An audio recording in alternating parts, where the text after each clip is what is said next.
Séance 1. Découverte de l'œuvre. Nous allons étudier une œuvre littéraire qui va nous permettre de découvrir la légende arthurienne. La légende arthurienne est un ensemble foisonnant de récits.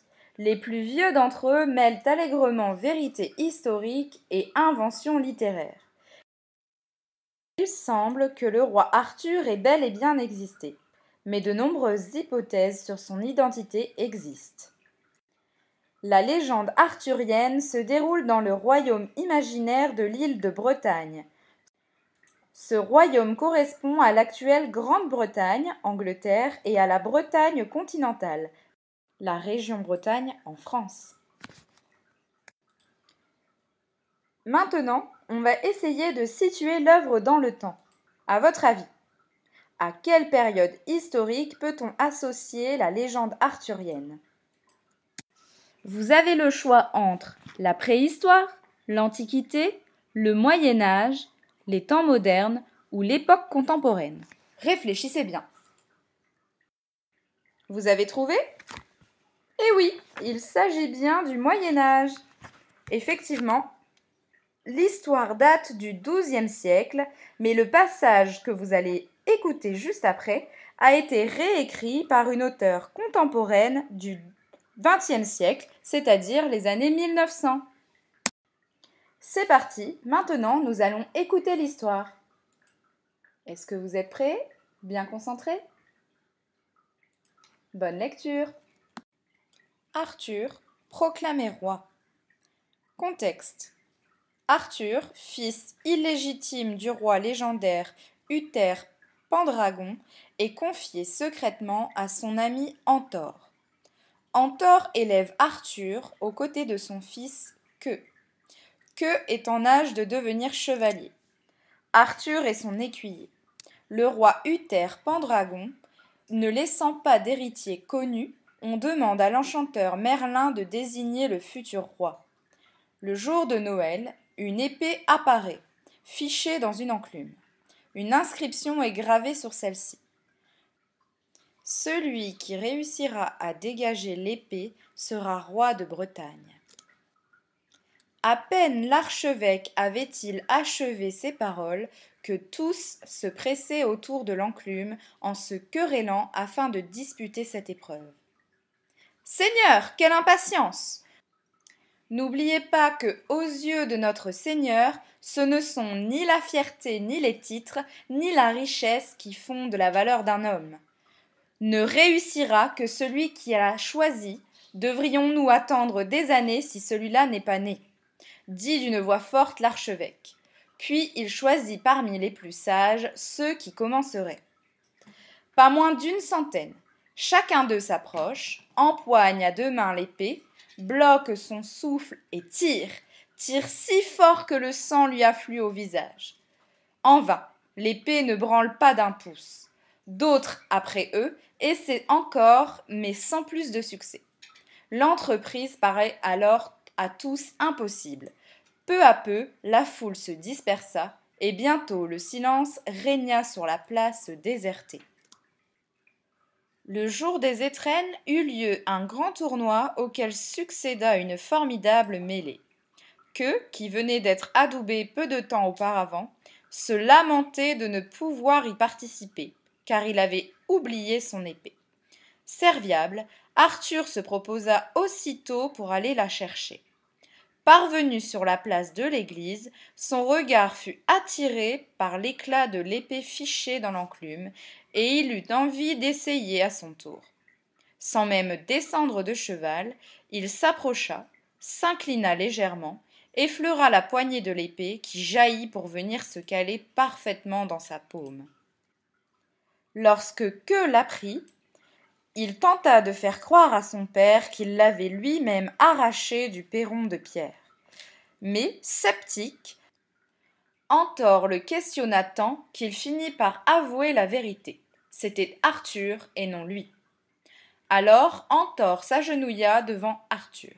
« Non, mon père, que faites-vous là ?» s'écria Arthur, cherchant à le relever. « Beau-fils, s'il vous advenait d'être roi, que feriez-vous pour moi ?»« Pourquoi me posez-vous cette question ?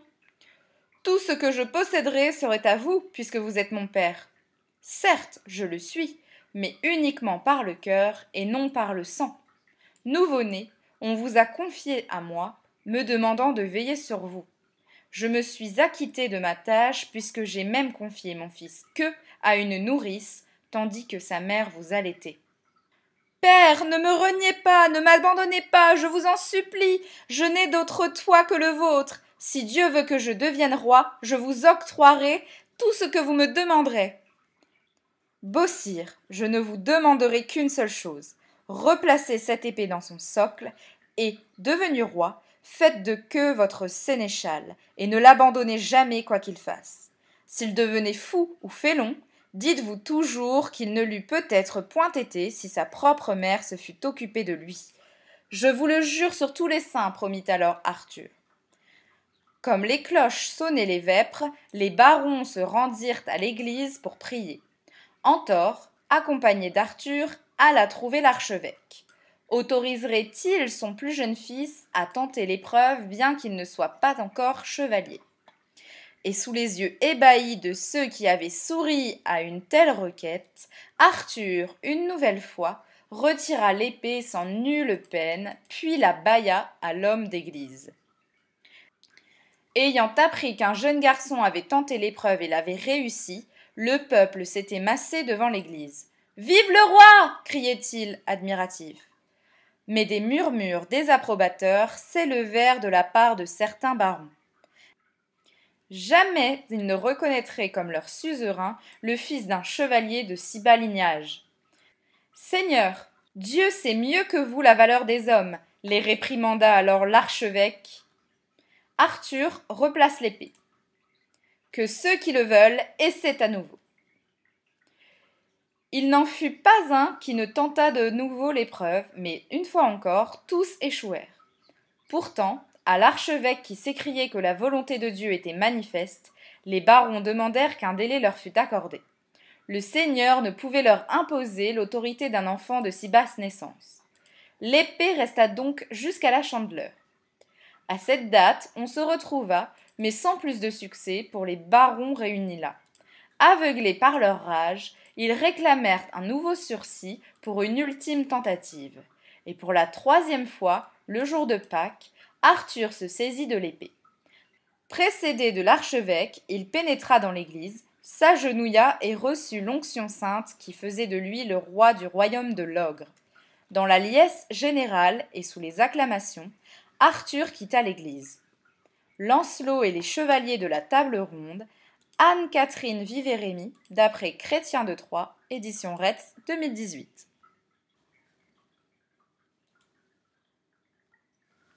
Maintenant que nous avons lu et écouté cette histoire, vous allez devoir m'écrire quelques lignes sur votre cahier, une feuille ou directement sur Classroom, où vous m'expliquerez ce que raconte cette histoire. 4-5 lignes, ça suffira. Je veux juste être sûre que vous ayez bien compris. Ensuite, je vais vous demander plusieurs choses. À votre avis, ce récit est ce que l'on appelle une légende. Quels en sont les éléments merveilleux? Qu'est-ce que vous pouvez retirer du texte qui vous donne des indices sur le genre merveilleux? Ensuite, Arthur est un héros. Selon vous, et d'après le texte, quelles sont ses qualités? Réfléchissez bien, n'oubliez pas comment on travaille avec Lector et Lectrix. On se raconte l'histoire dans la tête. Si on sait répondre à la question tout de suite, alors on note au stylo noir. Si on n'est pas sûr, au crayon gris. Et si on ne sait pas, on laisse le texte vide. On retourne voir la légende arthurienne et on cherche les mots-clés. Ici, on cherche à savoir si Arthur est un héros et quelles sont ses qualités. Vous allez devoir donc chercher le mot Arthur ou tout ce qui est en rapport avec le héros Arthur. N'oubliez pas de le noter sur votre feuille ou sur l'ordinateur. Enfin, d'après vous, qu'a pu ressentir le jeune Arthur quand il a retiré l'épée? Et vous, qu'auriez-vous ressenti? Qu'auriez-vous fait à sa place? Je vous laisse donc un peu de temps pour réfléchir à ces questions et me répondre directement sur votre feuille que vous prendrez en photo. J'attends donc vos réponses. Bon courage! Tu peux maintenant appuyer sur pause pour répondre aux questions. Tu pourras reprendre la lecture une fois que tu auras terminé ton travail individuel. Dans ce texte, l'auteur nous fait comprendre qu'Arthur retire l'épée de la roche avec une grande facilité. En effet, dans le texte, il y a des passages importants qui nous permettent de le remarquer. Sans même descendre de cheval, effleura la poignée de l'épée qui jaillit pour venir se caler parfaitement dans sa paume. Arthur, une nouvelle fois, retira l'épée sans nulle peine, et pour la 3e fois, le jour de Pâques, Arthur se saisit de l'épée. Avec le vocabulaire utilisé, on comprend très bien que Arthur retire l'épée avec une grande facilité et l'auteur insiste énormément sur ce point. Vous avez sûrement remarqué qu'il y avait des mots en liaison avec la religion. En effet, cette légende est chrétienne. On remarque plusieurs mots qui nous permettent de repérer dès le début que c'est une légende chrétienne.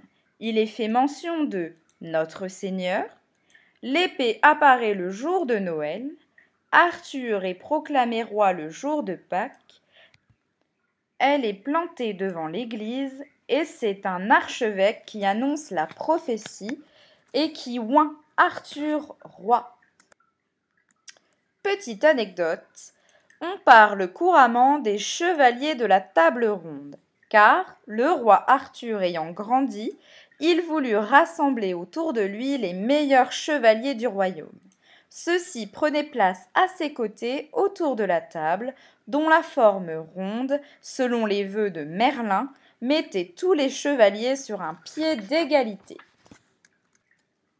Si ce texte t'a plu ou que tu désires en savoir davantage sur l'histoire d'Arthur, plusieurs solutions. Tu peux regarder le film Excalibur de John Boorman. Tu peux aussi lire les très beaux romans La grande épopée des chevaliers de la table ronde de Sophie Lamoureux ou aller sur le site de la BNF où est consacrée une exposition sur la légende du roi Arthur à l'adresse qui s'affiche sur ton écran.